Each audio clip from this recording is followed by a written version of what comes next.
안녕하세요. 국어교사 박전현입니다. 오늘 수능 특강 비문학 독서 자료입니다. 하이퍼 리얼리즘 조각인데요. 자, 하이퍼라는 것은 극단적이다. 리얼리즘은 사실적이죠. 그 극사실주의 조각이라 할 수 있는데요. 간단히 이 그림을 한번 볼까요? 이분이 바로 이 조각가인데요. 우리 보통 조각을 할 때 본을 뜨지 않습니까? 본을 뜰 때 실제 사람을 이용해서 지금 석고 본을 뜨고 있다, 그죠? 그러면 굉장히 사실적일 수밖에 없죠. 자, 이런 극사실주의 조각에 대해서 한번 공부를 해보겠습니다. 고전주의, 낭만주의, 사실주의, 초현실주의 많이 들어본 것이지요. 자, 고전주의는 그리스 로마의 것을 절대적인 아름다움으로 보고 그것을 본받는 예술적 경향입니다. 오타가 있네요. 자, 그러면 특정 기준으로 사물을 본다면 정형화 되겠지요. 자, 그러면 개성이 사라지고 재미가 없어집니다. 여기에 반발해서 나온 것이 낭만주의입니다. 낭만주의는 개성, 자유, 꿈, 환상을 추구합니다. 이러한 낭만주의는 무질서해지고 또 혼란스럽게 보일 수도 있죠. 이러한 낭만주의에 반대하는 경향이 사실주의입니다.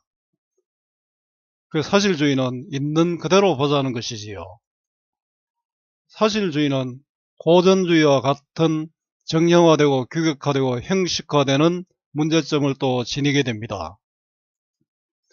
그래서 사실주의적 태도를 벗어나려는 것이 초현실주의라고 할 수 있습니다.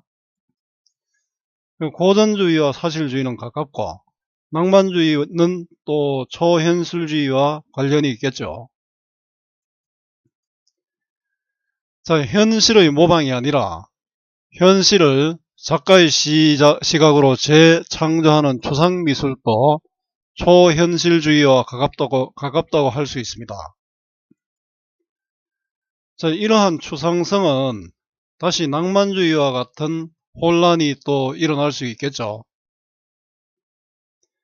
이러한 예술의 추상성을 극복하기 위한 시도가 극사실주의, 즉 하이퍼리얼리즘입니다. 자, 하이퍼리얼리즘에 관해서 알아볼 수 있는 조지 시걸의 하이퍼리얼리즘 조각입니다.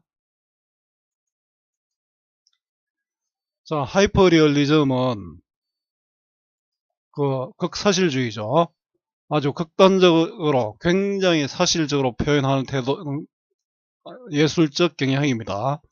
그 1960년대 후반 사진, 회화, 조각 분야에서 등장한 새로운 미술 사조입니다. 지나치게 사실적으로 표현하는 그런 예술적 경향이 되겠죠. 자, 하이퍼리얼리즘의 뜻이고요. 여러분들 뭐 하이퍼리얼리즘이 무엇인지는 이 지문을 통해서 반드시 알아야 되겠죠. 그 극단적인 사실적인 묘사가 하나의 특징이 되고요. 그러면서 주관적인 감정은 또 배제하죠. 그것을 통해서 중립적이고 객관적으로 현대인의 일상을 표현합니다. 자, 하이퍼 리얼리즘의 특징입니다. 사실적 묘사, 주관적 감정 배제, 중립적이고 객관적으로 현대인의 일상 표현이 되겠죠. 자, 20세기 중반 이전까지의 추상미술의 추상성을 극복하려고, 자, 이건 잠시 설명을 할까요? 추상미술은 사실주의의 현실 모방적 태도에 대해 작가의 시각으로 재창조하여 독자의 참여를 확대하려는 어떤 시도였습니다. 자, 이런 추상성을 극복하기 위해서 나온 것이 하이퍼리얼리즘이다. 이런 얘기 되겠죠. 자, 사실성과 현실성에 대한 추구, 그 사실성을 강조하는 게 바로 사실주의지 않습니까? 그 조서 분야에서 조지 시가를 필두로 론, 뮤익, 마크 시잔 등을 통해 두드러지게 나타나고 있다. 자, 등장 특징과 또 등장 배경입니다. 오타가 많다, 그죠? 자, 하이퍼 리얼리즘이 적용된 분야는 조서 분야죠. 자, 구체적 인물을 제시해서 사실성을, 신빙성을 또 높이고 있다고 할 수 있겠죠. 자, 하이퍼 리얼리즘의 특징과 등장 배경입니다. 하이퍼 리얼리즘은 1960년대 후반 사진, 회화, 조각 분야에서 등장한 새로운 미술 사조인데요. 20세기 중반 이전까지의 추상미술의 추상성을 극복하기 위해서 등장했습니다. 그림이 있죠. 바로 조지 시갈의 작품인데요. 자, 조지 시갈은 조각에서 하이퍼리얼리즘의 방향을 제시했습니다. 그 일상적 내용을 소재로 했고요. 현대 도시 환경과 문명 속에서 인간관계를 드러내었습니다. 자, 조지 시갈의 역할과 작품 소재다, 그죠?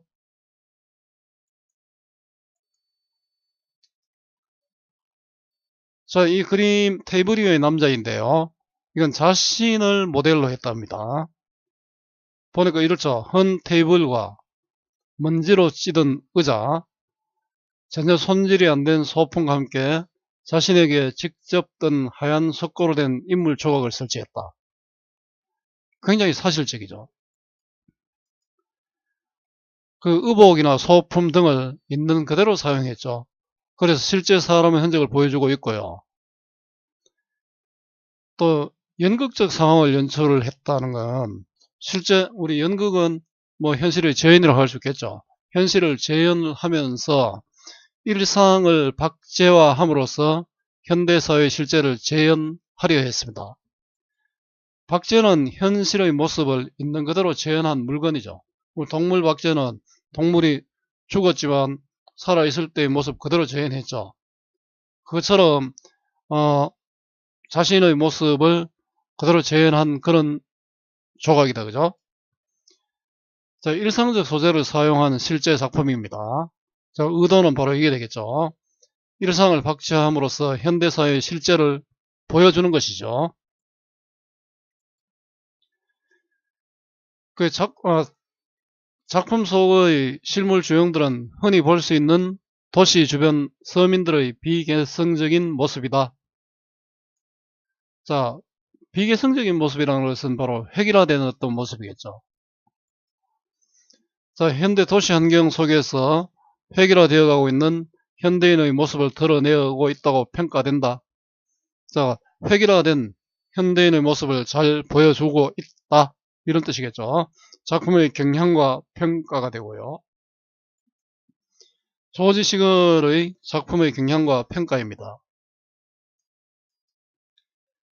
조각에서 하이퍼리얼리즘의 방향을 제시한 조지 시걸은 흔히 볼 수 있는 도시 주변 서민들의 비개성적인 모습을 통해 현대 도시 환경 속에서 획일화되어 가고 있는 현대인의 모습을 드러내었다고 평가받고 있습니다.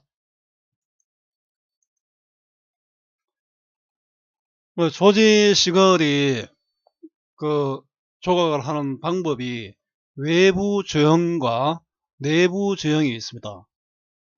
자, 이건 여러분들 뭐 미술 시간에 배웠는지 모르겠습니다만은 인물에서 직접 뜬 석고 조형의 바깥면을 사용하면은 외부 조형 기법이 됩니다. 자, 외부 조형 기법의 뜻이겠죠. 그 바깥면을 사용하면은 사실적이긴 하지만 안쪽면을 사용하는 것보다는 사실성이 떨어지겠죠. 그래서 이제 주형의 인체로부터 떴지 않습니까? 이 주형을 조금씩 변형시켜 가며 인간의 자세를 표현했습니다. 그러면서 이제 인체의 형상에 두껍게 덧발라진 석고 붕대의 거친 면을 그대로 두고 석고색도 고유의 색인 흰색으로 두었습니다. 아까 본 작품이 바로 그렇죠. 자, 초기 외부 주형 기법의 특징입니다. 자, 이 부분은 아무래도 후기보다 사실성이 떨어지겠죠. 그 70년대 이후에는 주형의 안쪽 면을 사용하여 새로운 조형을 만들어내는 내부 주형 기법을 사용했다. 자, 내부 주형 기법의 뜻이죠. 그럼 어떻습니까? 안쪽 면을, 이건 내부를 본떠니까 모델의 머리카락, 피부, 옷 등의 질감을 실제처럼 극사실적으로 표현하게 되겠죠. 또 외부 주형 기법에서는 흰색으로 그냥 놓았잖아요. 그 인물도 적색, 청색, 흑색 등으로 칠하면서 보다 사실적으로 인간을 묘사했습니다. 자, 이 시기에도 시갈은 도시적 환경적 상황을 활용했는데요. 자, 이거를 통해서 물질 만능 사회에 범람하는 오브제를 사용했다. 자, 오브제를 한번 볼까요?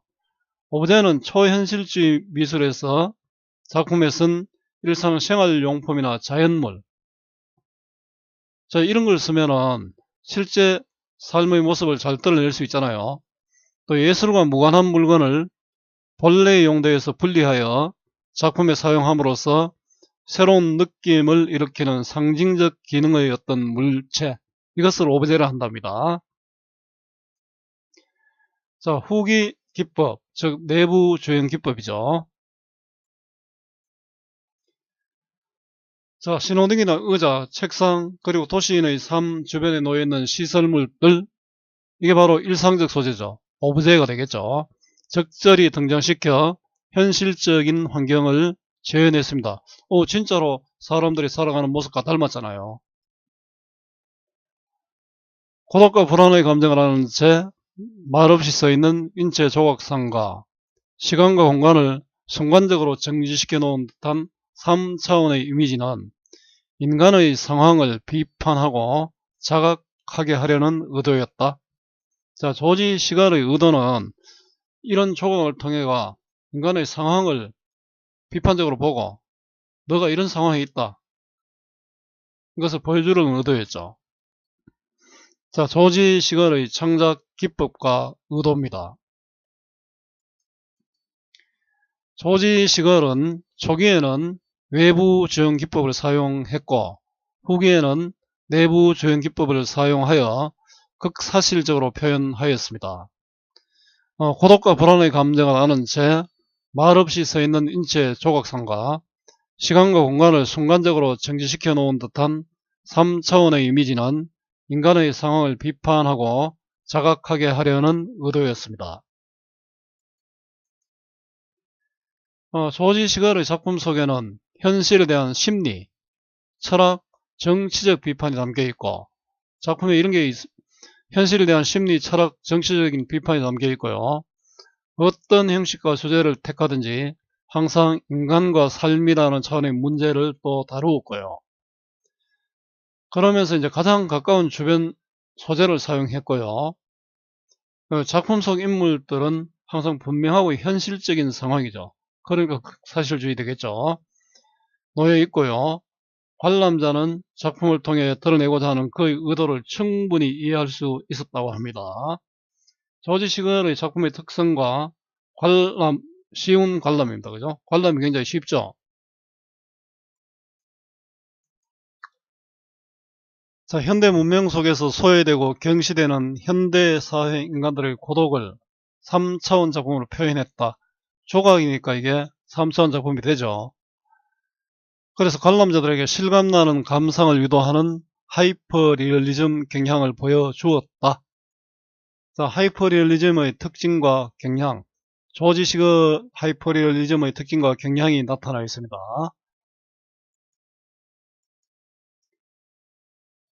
자, 일상의 단면, 일상의 모습을 그대로 보여주죠. 일상의 모습 있는 그대로 보여주는 하이퍼리얼리즘의 작품들은 진부함을 넘어, 진부하다는 것은 뭡니까? 새롭지 못하다는 것이죠. 왜 새롭지 못하냐면 참신하지 않고 일상에서 만날 수 있는 것이기 때문에 진부하겠죠.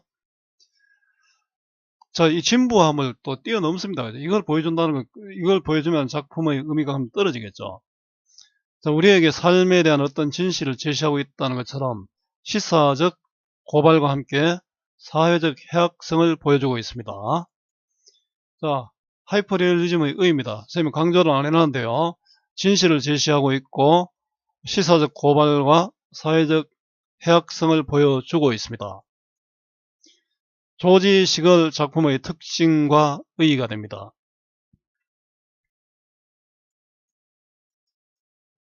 일상의 단면을 보여주는 하이퍼리얼리즘 작품들은 진부함을 넘어 우리에게 삶에 대한 어떤 진실을 제시하고 있는 것처럼 시사적 고발과 사회적 해악성을 보여주고 있습니다. 자, 이제 본문 해설이 끝났는데요.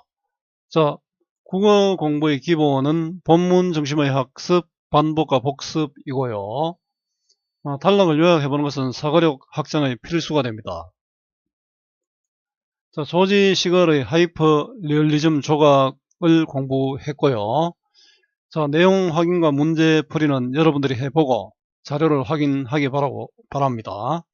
자, 강의는 뒤에 내용도 있지만 여기까지입니다. 자, 오늘 공부한 조지 시걸의 하이퍼 리얼리즘 조각이 여러분들에게 조금이라도 도움이 되었으면 좋겠습니다. 수고 많았고요. 오늘 또 고맙습니다.